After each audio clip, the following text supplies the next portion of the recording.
આ કથા કાગડાને કોયલ બનાવવાની છે ને બગલાને હંસલા બનાવવાની છે સાહેબ. એટલે ઘણા લોકો એમને પૂછ્યું કે શાસ્ત્રીજી અમે તો આટલી કથા સાંભળી, આમાં કોઈ કાગડાને કોયલ બનતા અમે તો જોયા નહીં, બગલાને હંસલા બનતા ન જોયા. આ તમે ક્યાં કાગડાની વાત કરો છો? એટલે શું લાગે તમને? એવું લાગે છે અહીંયા કાગડો બેહાડીને પછી કથા સાંભળે ને એ આમ દેહ પરિવર્તન થઈ જાય, એ કોયલ થઈ જાય, આવું કઈ ખરું? આવું છે હે બાપ? કાગડો એટલે કાગડા જેવી જેની કર્કશ વાણી હોય અને એ કથા સાંભળીને એ કથા સાંભળ્યા પછી એ કોયલ જેવી મંડે મીઠી વાણી બોલવા. સાહેબ આ પરિણામ છે. બગલો દંભનું પ્રતીક છે અને બગલા જેવું જેનું જીવન હોય, બહાર से कुछ भीतर से कुछ और, जैसी इनकी वृत्ति रही है, जिनकी ऐसी वृत्ति रही है. બાકી બગલો ને હંસો લાગે હરખા જ. એક ભજન વાણીમાં કીધું છે અમારે, જો મહેશભાઈ જો આમ લઈમાં આવે તો થાય બધું, આ બાકી ભેગું નહીં થાય કઈ. લટ છોડે તો થાય બધું. તોરા તો અંદર ત્યાં ઉભરકો તો આવે છે ને, આમ ઉભરો તો આવે, ઉભરો શાંત કરી દઈએ કે વળી પાછો બધાને એમ છે કે આપણે ભજન ચાલુ કર્યા. સાહેબ ભજન એ કથાનો એક પાર્ટ છે સાહેબ,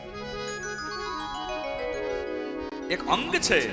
હું તમને એટલું જ કહું, માણાની અંદર બધા અંગ હરખા હોય તો સારો રોળો લાગે ને, તો પૂર્ણ થાય. પણ માણા ઉભો હોય એમાં બે હાથ ન હોય, બે પગ ન હોય તો કેવો લાગે છે?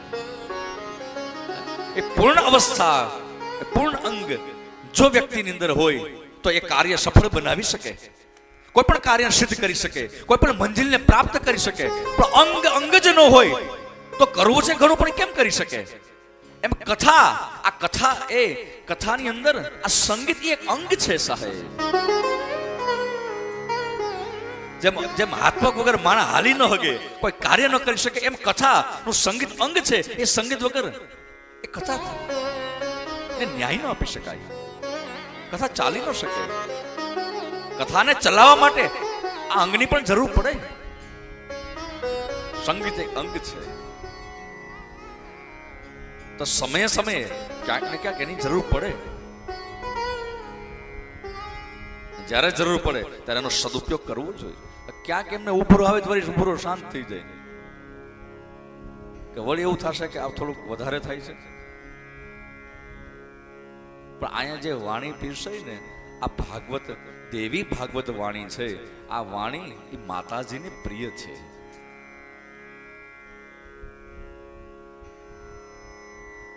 એટલે એક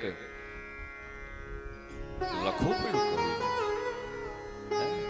અરે કોયલડીને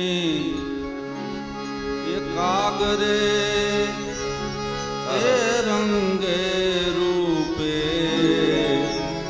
એક છે રે.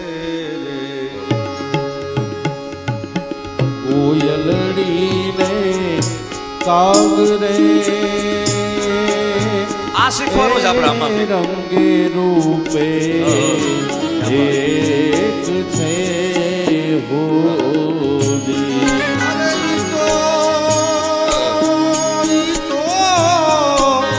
અરે બાબા અરે, ઈ તો એની બોલી થકી ઓળખાય રે. અરે ઈ તો એની બોલી થકી ઓળખાય રે. તારા આત્માને ઓળખ્યા વિના રે એ લખ 84 નહીં તો ટળે રે. તારી ભ્રમણાને ભાગ્યા વિના રે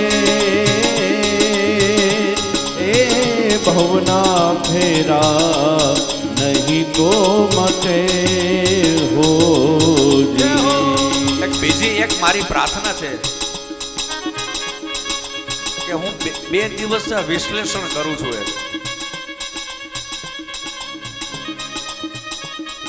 કે રાત્રે અહીંયા માનવ મહેરામણ ઉભરાણો ને સવારના કોઈ હોતું જ નથી અહીંયા. આનું મને ગણિત સમજાણું નહીં હજી.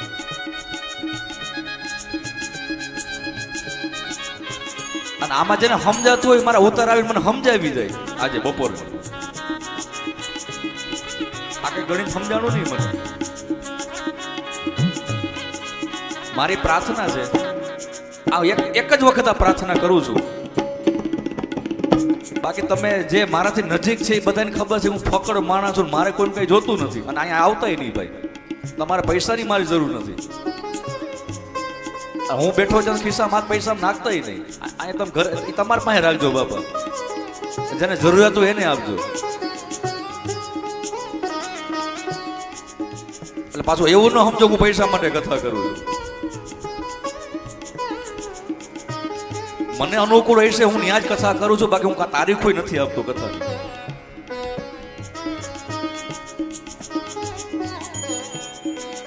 એટલે હું તમને કહું છું, મારી એક જ પ્રાર્થના છે, જો મને બોલાવવો હોય તો કથામાં પહેલા તો નિયમમાં રહેવાનું છે, કથામાં પૂર્ણ ઉપસ્થિતિ રાખવી પડશે. નકર મને આમંત્રણ જ ન આપતા બીજી વખત.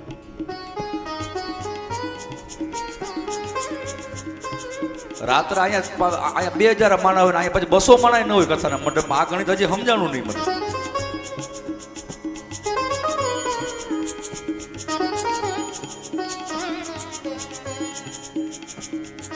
રાત્રે જેને ઉપસ્થિતિ રાખવી હોય એ સવારના કથાના બંને સત્રમાં ઉપસ્થિતિ રાખે તો જ રાત્રે આવે, ને એ ઘરે રહીએ.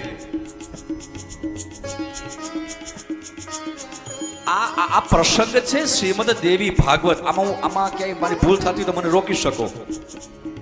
આ પ્રસંગ છે શ્રીમદ દેવી ભાગવત. અહીં હેડિંગ શું છે? શ્રીમદ દેવી ભાગવત. આ કથા દેવી ભાગવત ની છે. દેવી ભાગવતમાં કોઈ આવતું જ નથી. આ મંડપમાં જમીન બારોબાર નીકળી જાય બધા.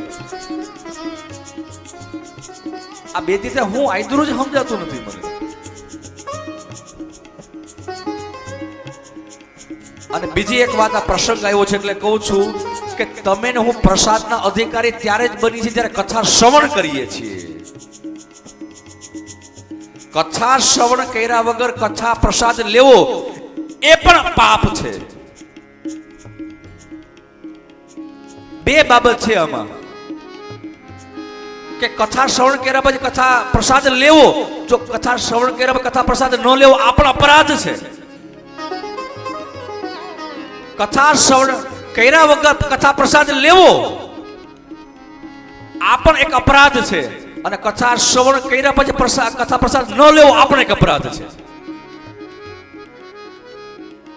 એટલે આ મારો ભાવ છે, કોઈ અપરાધમાં ન પડો એના માટે હું આ વ્યવસ્થા કરું છું. અને આ હું જે વાત કરું છું એની પાછળ મારો કોઈ ઇન્ટેન્સ નથી. મારો એક જ ભાવ છે, માત્ર ને માત્ર કે તમે કોઈ દોષમાં ન પડો, કોઈ અપરાધ ના પડો. મેં ગઈકાલે પણ કહ્યું કે અહીંયા તો અપરાધ ઓછા થાય એના માટે આવીએ છીએ. આપણા મહાપુરુષો એમ કહે, અન્ય ક્ષેત્રે કૃતમ પાપમ તીર્થ ક્ષેત્રે વિનશ્યતિ.